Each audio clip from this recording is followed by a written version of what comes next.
പറയുന്നുണ്ട്, നിങ്ങൾ ആദ്യം തന്നെ പോയിട്ട് നല്ല മസിൽ ഗെയിനിന് വേണ്ടിയിട്ട് ഒരുപാട് വെയിറ്റ് എടുക്കരുത്. നിങ്ങൾ അവിടെ പോയിട്ട് മടിയുണ്ടെങ്കിൽ ഒന്ന് നടന്നിട്ട് തിരിച്ചു വരണം. പക്ഷേ ഡെയിലി പോകണം, അത് ഡെയിലി റൂട്ടീനായിട്ട് മാറണം. അതേപോലെ എത്ര വാലുണ്ടെങ്കിലും രാത്രി 3 മണിക്ക് വന്നാൽ വരെ സുബഹി നിസ്കാരം കഴിഞ്ഞ് 1.5 മണിക്കൂർ ജിമ്മിന് പോവാത്തൊരു ദിവസമില്ല. ഇന്ന് ജിമ്മിന് പോകാൻ കഴിഞ്ഞിട്ടില്ല. നിങ്ങൾക്ക് വേണ്ടിയിട്ട് ഞാൻ 8 മണിക്ക് അലാറം വെച്ചിട്ട് ഞാൻ കിടന്നുറങ്ങി. 2-3 ദിവസമായി ഉറക്കില്ലാത്തത് കൊണ്ട് അലാറം മുട്ടിയത് എനിക്ക് അറിഞ്ഞില്ല. എന്നിട്ട് ഞാൻ എന്ന് വെച്ചാൽ സുബഹി നിസ്കരിച്ചിട്ടില്ല കേട്ടോ, സുബഹി നിസ്കരിച്ചതിന് ശേഷമുള്ള ഉറക്ക. എന്നിട്ട് 9:50 ഞാൻ എണീക്കുന്നത്. അപ്പോൾ അസ്മാസിന്റെ മിസ് കോൾ ഉണ്ട്, നിങ്ങൾ വേഗം വരും, ഇവിടെ ആൾക്കാരൊക്കെ എത്തിയിട്ടുണ്ട്. ഞാൻ വീട്ടിൽ നിന്ന് ഭക്ഷണം കഴിച്ചില്ല, അല്ലെങ്കിൽ ഞാൻ അരമണിക്കൂറെങ്കിലും ജിമ്മിന് പോകാതെ ഞാൻ വരൂല. എന്നിട്ട് ഭക്ഷണം പോലും കഴിക്കാതെ ഞാൻ ഇവിടെ വന്നു. എന്നിട്ട് എന്താ ഉണ്ടായത്? 9:10 ഞാൻ ഇവിടെ എത്തി.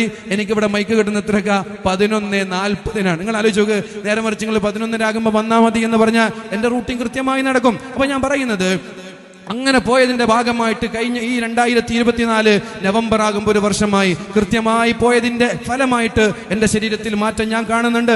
എൻ്റെ ശരീരത്തിൽ അതിന് കൊണ്ടുള്ള ബെനിഫിറ്റ് ഞാൻ കാണുന്നുണ്ട്. ഫാറ്റി ലിവർ കുറഞ്ഞു വന്നത്, കൊളസ്ട്രോളിന്റെ ഭാഗം കുറഞ്ഞു വന്നത്, ശരീരത്തിന്റെ ഷേപ്പ് മാറിയത്. അപ്പൊ അതുകൊണ്ട് പ്രിയപ്പെട്ടവരെ, ഇവിടെ ഒരുമിച്ച് കൂടുന്ന എല്ലാ ആളുകളോടും പറയാണ്, ലോകത്ത് നടക്കുന്ന എല്ലാ മാറ്റങ്ങളും ഒരൊറ്റ രാത്രി കൊണ്ടുണ്ടായ മാറ്റങ്ങളല്ല.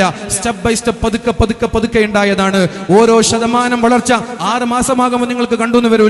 ഒരൊറ്റൊരു ഉദാഹരണം ഞാൻ നിങ്ങളോട് പറഞ്ഞാൽ